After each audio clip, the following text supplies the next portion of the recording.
لیکن پہلے سے کہیں پر بھی جا کر کے اپنا خون پیش کر دینا، اس کی اجازت فقہاء کرام نے نہیں دی ہے۔ بہرحال میں یہ کہہ رہا ہوں کہ موت پر کنٹرول کے لیے ہر ممکن کوشش کی جائے رہی۔ کلوننگ کر رہے ہیں آج۔ کلوننگ کیا ہے؟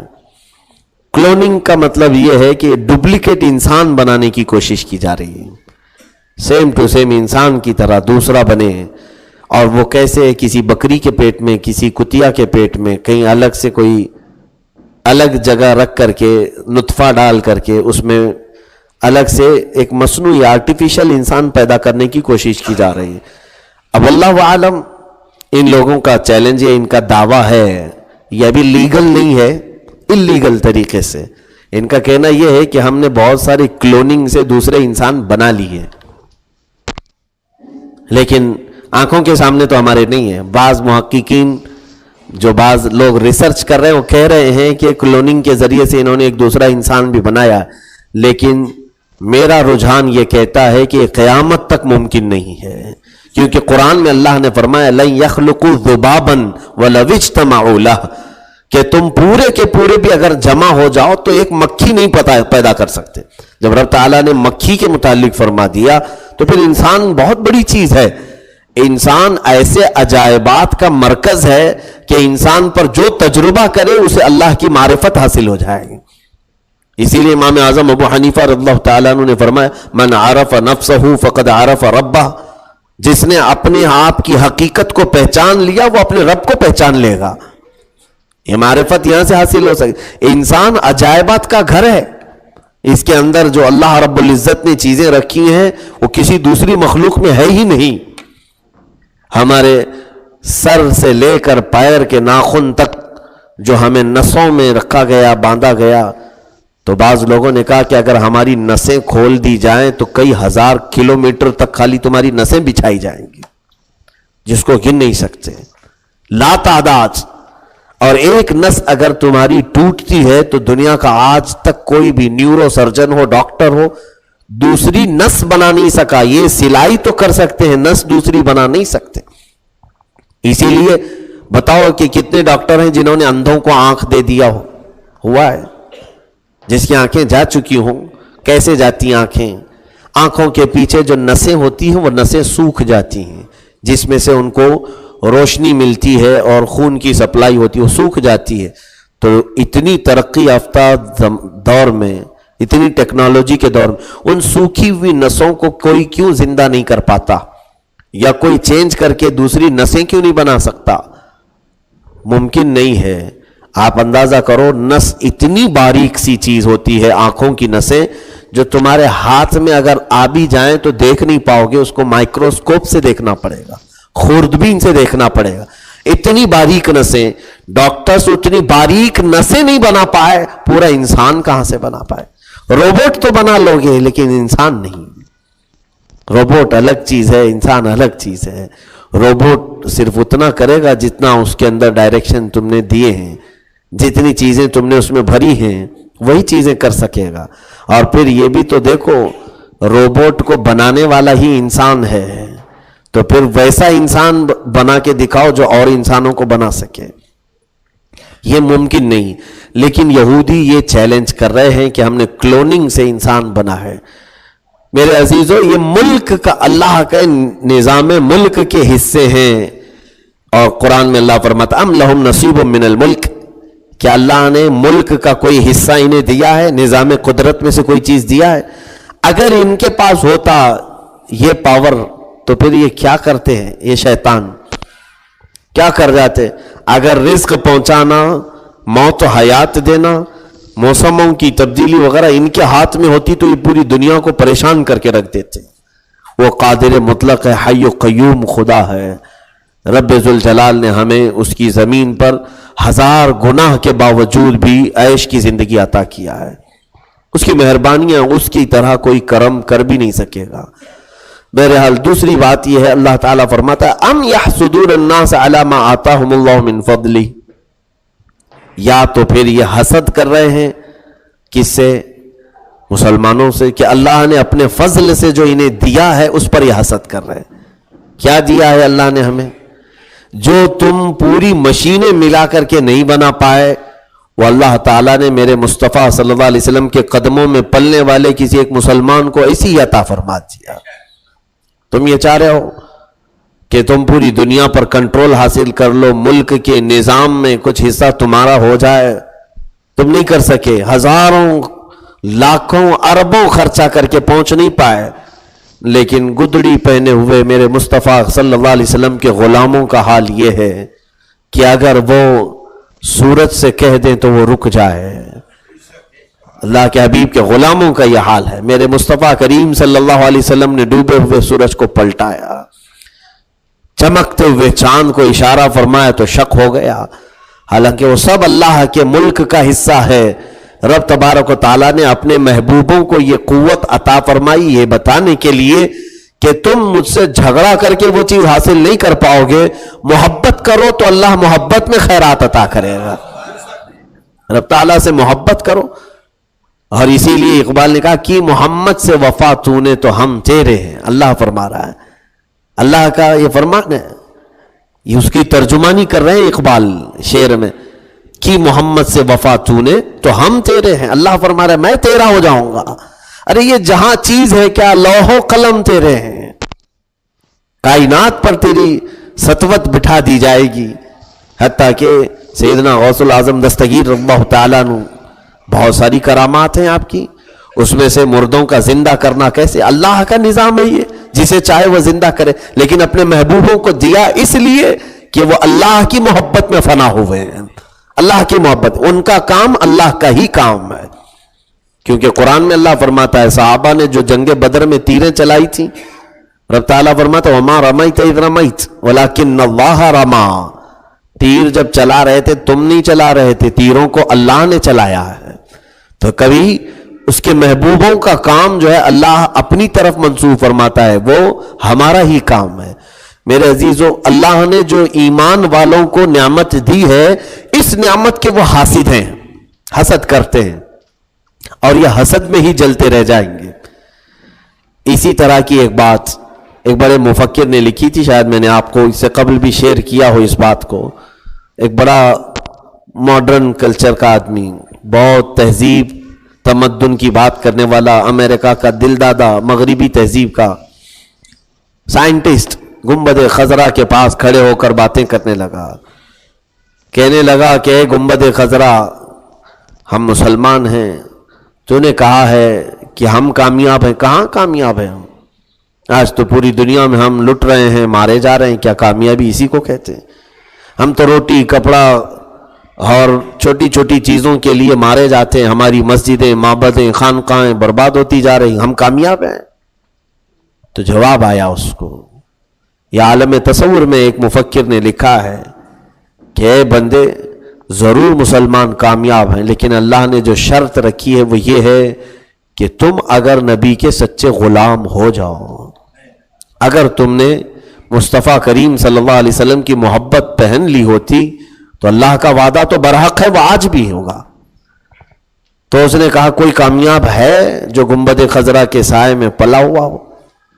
تو اس کو دکھایا گیا, آؤ تاریخ کے اوراق پلٹو, تم کہہ رہے ہو کہ یورپ بہت کامیاب, امریکہ بڑا سپر پاور, ٹھیک ہے, گنبد خضرا کی چھاؤں میں بیٹھنے والے ایک ہی انسان کو دکھایا گیا, اس کو ایک ہی انسان دکھایا گیا.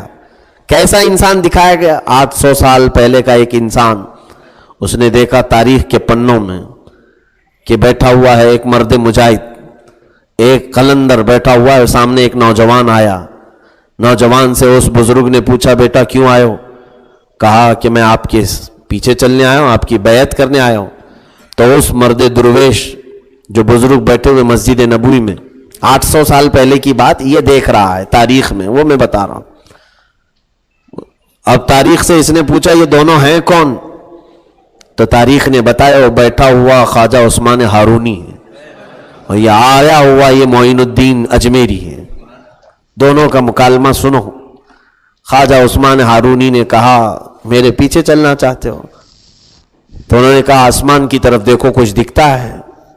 معین الدین اجمیری نے دیکھا اور کہا آسمان دکھتا ہے اور کچھ بھی نہیں. کہا زمین کی طرف؟ کہا زمین دکھ رہی اور کچھ بھی نہیں. کہا تمہیں اور مجاہدہ کرنا ہے.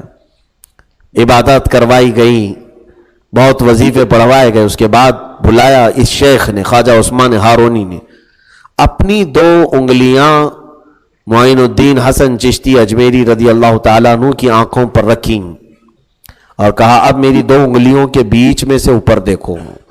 معین الدین اجمیری غریب نواز, انہوں نے اوپر دیکھا اور کہا مجھے پہلا آسمان دکھ رہا ہے, دوسرا, تیسرا, چوتھا, 5واں.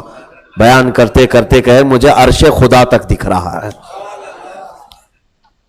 نیچے دیکھو تو انہوں نے کہا زمین کے 7 طبق بلکہ تحت الثری تک مجھے نظر آ رہا ہے. خواجہ عثمان ہارونی رسول کریم صلی اللہ تعالی علیہ وسلم کی مسجد نبوی میں اعتکاف میں بیٹھے ہوئے وہ بزرگ جو 800 سال پہلے کے 2 انگلیوں کے درمیان سے اوپر دکھائیں تو عرش خدا تک دکھے, نیچے دکھائیں تو تحت الثری تک دکھے. تاریخ نے پھر اس مفکر کو کہا, اسی ماڈرن آدمی کو کہا بس کر, گنبد خضرا کے چھاؤں میں پلنے والے کامیاب انسان کو تو پوچھ رہا تھا, میں نے تو ایک ہی تجھے مثال دی ہے, جا اپنی ترقی یافتہ دنیا میں سے ڈھونڈ کر ایک ایسا آدمی لا جس کی انگلیوں کے بیچ میں سے دیکھے تو عرش خدا دکھے, نیچے دیکھے تو تحت الثری دکھے. کہاں جاتا, پوری خاک چھان کر کیا ہے. اور اس نے عرض کیا ہمارے ہاں تو پیٹروٹ میزائل بہت ہیں, اڑنے والے پلین تو بہت ہیں, چاند پر کمندیں تو ڈال لیا, لیکن انسان ایسا تو ہمارے پاس نہیں ملتا. مشینیں بہت بڑی بڑی ہیں, انسان ایسا نہیں ہے. تب گنبد خضرا نے کہا دنیا مشینیں بنا سکتی ہے اور گنبد خضرا انسان بناتا ہے. انسان کا مطلب انسان کامل کی طرف اشارہ ہے کہ یہاں کے تربیت یافتہ ہونا ہو تو پیچھے چلنا ہوگا. میرے عزیزو, یہ جو اللہ نے نعمت عطا کی ہے غلامان محمد کو صلی اللہ علیہ وسلم کو, ایمان کی قوت, ایمان کی طاقت, آج بھی میں آپ کو کہہ رہا ہوں ہم نہتے ہیں, پوری طرح سے نہتے ہیں. ہمارے پاس نہ کوئی ٹریننگ یافتہ کوئی تنظیم ہے, ہمارے پاس نہ کوئی ہتھیاروں والا سلسلہ ہے, کچھ بھی نہیں, ہم نہتے ہیں بالکل. اس کے باوجود اللہ رب العزت نے ان پورے ہتھیاروں سے لیس ظالموں کے سامنے بھی ہمیں ایسے رکھا ہے جیسے زبان 32 دانتوں کے بیچ میں صحیح سلامت رہتی ہے. زبان بڑی نرم ہے, اگر اس کو قطر دیا جائے تو کٹ جائے. 32 دانتوں کے بیچ میں تنہا رہتی ہے لیکن کبھی کسی سے کٹتی نہیں, اتفاق کبھی ہو جائے غلطی سے. اور اللہ رب العزت نے ہمیں ہتھیاروں سے لیس کافروں اور ظالموں کے بیچ میں ویسے ہی رکھا ہے جیسے زبان کو دانتوں کے بیچ میں رکھا ہے. میرے عزیزو, یہی جو نعمت ہے اللہ کی جو ہمارے ساتھ ہے, اس کے وہ حاسد ہیں یہود و نصارہ. یہودی کہتے ہیں پوری دنیا مل کر کے ہم پلان بناتے, منصوبے بناتے ہیں, ان کو ڈسٹرائے کرنا ہے, ان کو ختم کرنا ہے. پھر یہ نہ جانے کیسے جمع ہوتے ہیں. ہلاکو آیا ختم کیا, چنگیز آیا ختم کیا, قتل عام, لاکھوں کے قتل. لیکن پھر اسلام کی فطرت میں قدرت نے وہ لچک دی ہے, جتنا ہی دباؤ گے اتنا ہی وہ ابھرے گا, اتنا ہی ابھرتا ہے. اس نعمت کاملہ سے وہ حسد کرتے ہیں. اللہ رب العزت فرماتا ہے اپنے فضل سے اللہ نے ان کو یہ نعمت عطا کی. میرے عزیزو, یہاں پر رک کر کے میں صرف اتنی بات کہوں گا, حسد ایک ایسی بلا ہے. اللہ کے حبیب صلی اللہ علیہ وسلم نے فرمایا الحسد یأکل الحسنات کما تأکل النار الحطب. حسد نیکیوں کو ایسے کھا جاتا ہے جیسے آگ لکڑیوں کو کھاتی ہے. آپ سے اگر کہا جائے حسد کرتے ہو, جلتے ہو, کوئی نہیں کہے گا, کوئی نہیں کہتا میں کیوں حسد کروں گا, میں کیوں جلوں گا. لوگ اپنا کبھی بھی اس چیز کو ایکسپٹ نہیں کرتے, لیکن ہوتا ہے. نعمتوں سے حسد کرنا در حقیقت اللہ کی نعمت سے حسد کرنا, اللہ کی قدرت اور اس کی عطا پر تم ناراض ہو. کیوں ناراض ہو؟ رب تبارک و تعالیٰ نے کسی کو خوبصورتی دی, تم اس سے جلنے لگے, حسد کرنے لگے. کسی کو اللہ نے مال دیا, تم اس سے حسد کرنے لگے.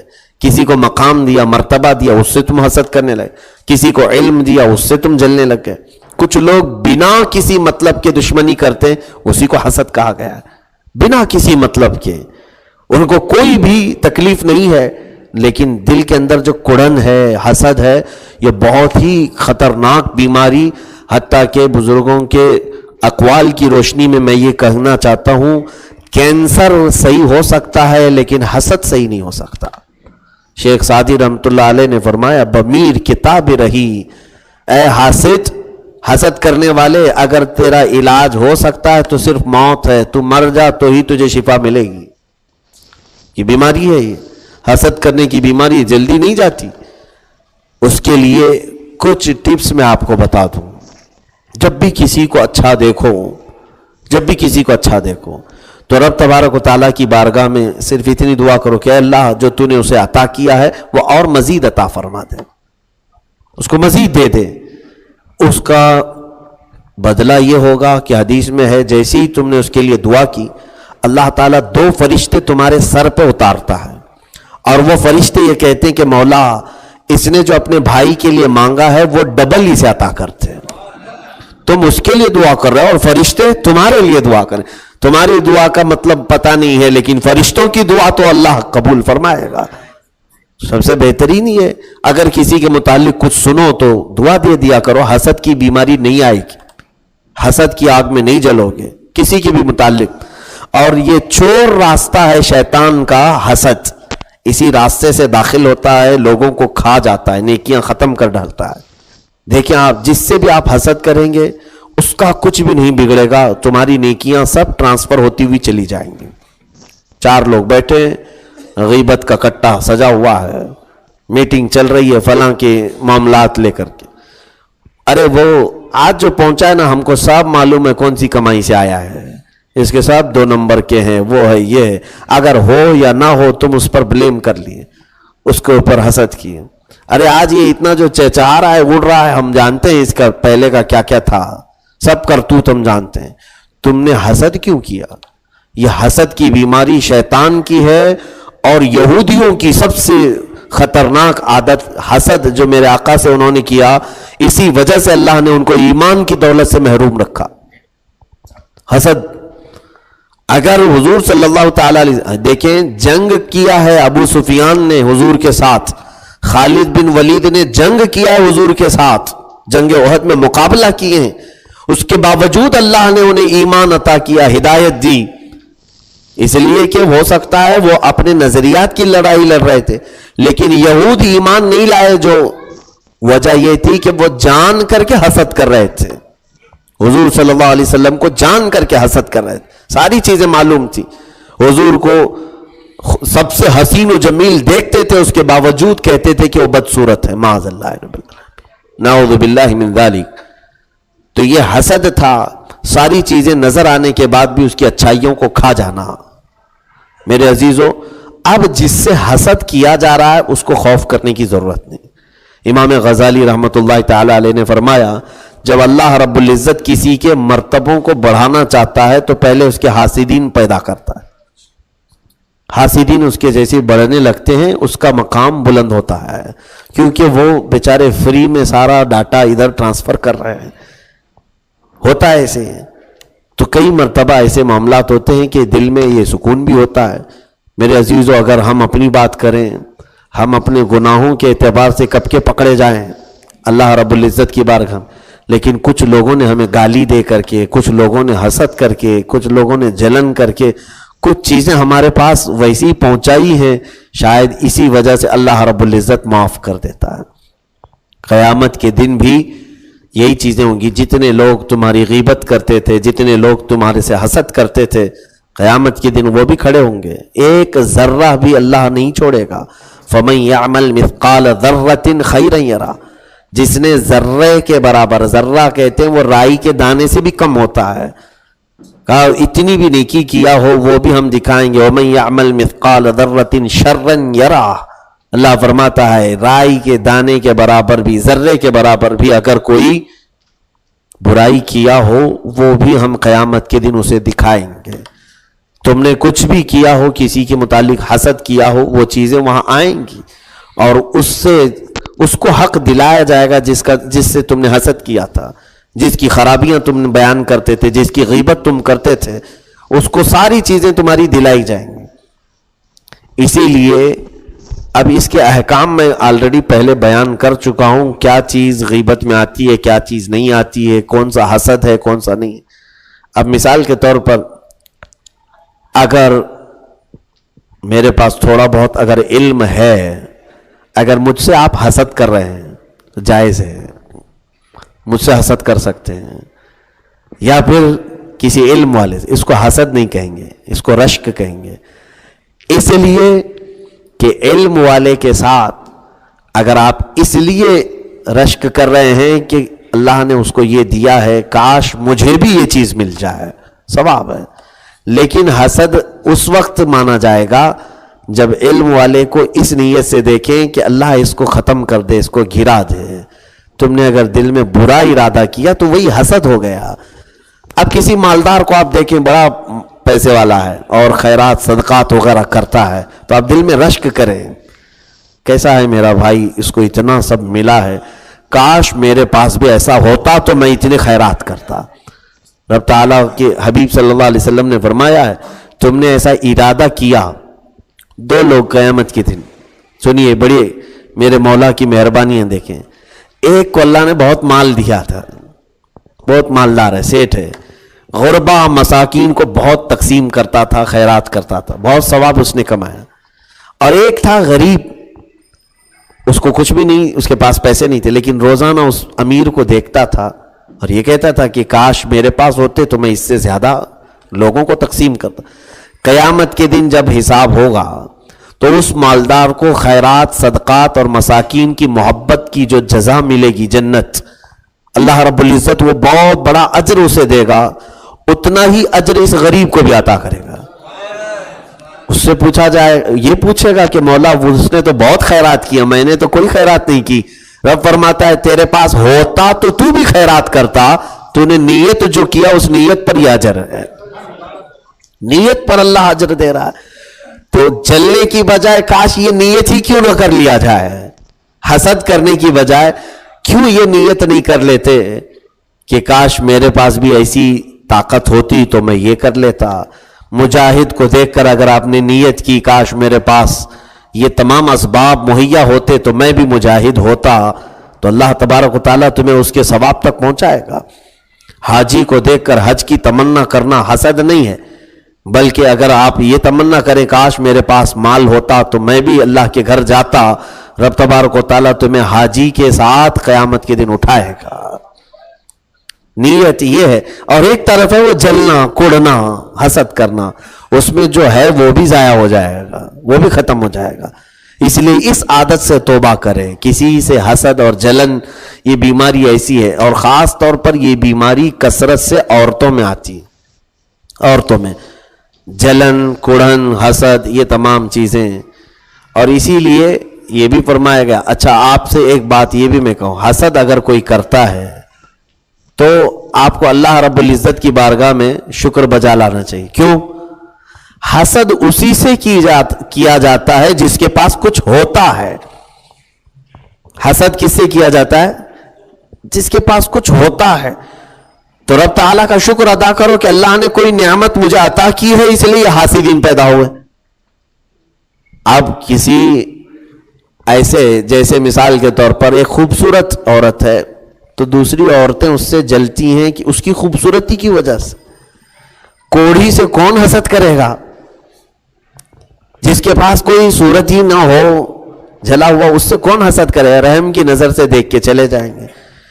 حسد اس سے کیا جاتا ہے جس کے پاس کوئی نعمت ہوتی ہے۔ تو جب تمہارے ساتھ کوئی حسد والے معاملات آئیں تو خوف نہ کریں، پریشان ہو کر کے بدلے کے انتقام کی آگ میں نہ بھڑکیں، بلکہ اللہ کا شکر یہ ادا کریں کہ رب نے میرے اندر کوئی نعمت عطا کی ہے جس کی وجہ سے حسد ہے۔ یہ بات تو صحیح ہے کہ دھواں وہیں سے نکلتا ہے جہاں آگ ہو، یہ مثال ہے، اور عطر نہ ہو تو خوشبو پھیلتی کیسے ہے؟ عطر ہو تو خوشبو پھیلتی ہے۔ اسی طرح یہ حسد کی بیماری بھی دوسروں کے ہاں اسی وقت آتی ہے جب تمہارے اندر کوئی خوبی آ جائے، جب تمہارے اندر کوئی نعمت اللہ کی آ جائے۔ تو رب تبارک و تعالیٰ نے یہ فرمایا وَكَفَى بِجَهَنَّمَ سَعِيرًا، جن لوگوں نے منہ پھیرا ہم سے، جن لوگوں نے منہ پھیرا، دوزخ کافی ہے ان کے لیے بھڑکتی ہوئی آگ۔ سعیر، اللہ نے فرمایا یہ سعیر جہنم کا دوسرا نام ہے، قرآن میں کئی جگہ پر آیا ہے، اور سقر بھی نام ہے جہنم کا۔ دوزخ کے کئی نام قرآن میں آئے، سعیر ہے، سقر ہے، جہنم ہے۔